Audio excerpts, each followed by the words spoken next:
Independent টেলিভিশনের মাহমুদ শরীফ ও দেশ টিভির সাংবাদিক ফারুক হোসেনের বিরুদ্ধে মামলার প্রতিবাদে রাজধানীর 2 জায়গায় মানববন্ধন করেছেন সাংবাদিকরা।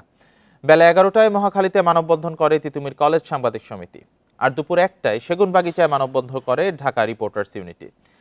দুটি কর্মসূচিতেই বিভিন্ন গণমাধ্যমের জ্যেষ্ঠ সাংবাদিকরা যোগ দেন। তারা বলেন, ওরিয়ন গ্রুপের দুর্নীতি নিয়ে অনুসন্ধানী প্রতিবেদন করার কারণেই এই হয়রানিমূলক মামলা। সাংবাদিকরা সঠিক তথ্য প্রমাণের ভিত্তিতেই অনুসন্ধানী প্রতিবেদন তৈরি করে। এ ধরনের মামলা গণমাধ্যমের কণ্ঠরোধের অপচেষ্টা বলেও অভিযোগ করেন তারা। বলেন, প্রভাবশালীরা বারবার সাংবাদিকদের কণ্ঠরোধের চেষ্টা করলেও কখনোই সফল হয়নি।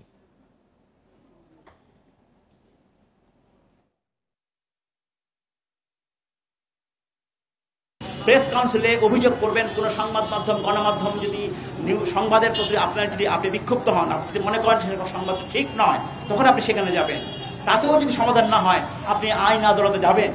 কিন্তু যেভাবে যে কায়দায় যে প্রক্রিয়ায় মামলা করা হয়েছে, এক এক মানহানির মামলা, 1000 কোটি টাকার মামলা, 500 কোটি টাকার মামলা, এগুলো কি?